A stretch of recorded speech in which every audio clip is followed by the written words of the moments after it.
સુરત શહેરમાં ઘર પાસે રમી રહેલી બાળકીને કાર ચાલકે કચડી નાખતા મોત નીપજ્યું। ડિંડોલી પ્રાયોશા પાર્ક સોસાયટીમાં 4 વર્ષીય બાળકી પર ઘર બહાર રમી રહી હતી। સોસાયટીમાં જ રહેતા કાર ચાલક બેફામ રીતે આવી રહ્યો હતો। બેફામ કાર ચાલકે બાળકીના ઘર પાસે ટર્ન મારીને બાળકીને કચડી નાખી હતી। બાળકી સ્નેહાનો રડવાનો અવાજ સાંભળીને પરિવાર સહિત સોસાયટીના લોકો દોડી આવ્યા।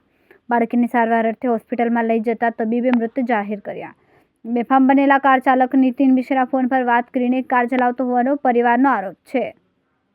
પોલીસે કાર ચાલક નીતિન મિશ્રાની ધરપકડ કરી છે।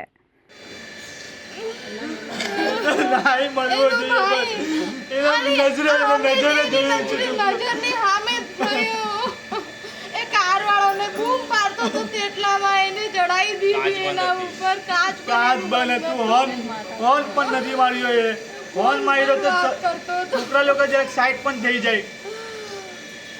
તમારું નામ શું ઘટના? મારું નામ ભરત છે, હું પ્રાયોશામાં રહું છું।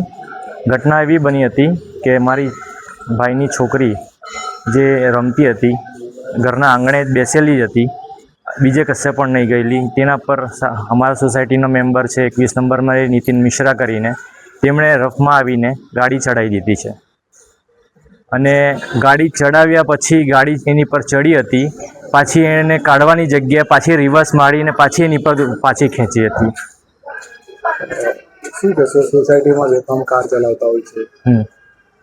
સોસાયટીમાં બેફામ કાર ચલાવતા હોય છે, સોસાયટીના ગ્રુપમાં પણ નાખ્યું છે, મીટિંગોમાં પણ કીધું છે, પણ કોઈ પ્રતિક્રિયા નથી આપી કોઈ કે આવી રીતે કરવું। બમ્પરો છે સોસાયટીમાં।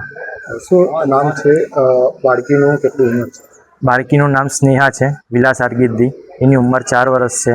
બરાબર નથી હોર્ન માર્યો, મોબાઈલ પર વાત કરતો હતો, એના ગાડીના કાચ બંધ હતા, અહીંયાથી બૂમ પાડવા છતાં એણે સાંભળ્યું નહીં અને બાળકી પર ચડાવી દીધી છે।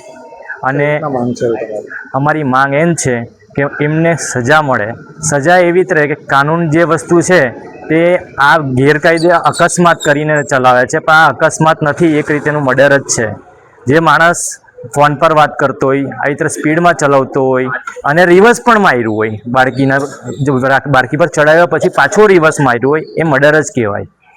અને જો મર્ડર કર્યું હોય અને પોલીસવાળા એને અકસ્માત કહે છે અને એને બેલ પર છોડી દે છે, તો એ આપણે ન્યાયતંત્રમાં એક ખોટા મોટી ભૂલ છે।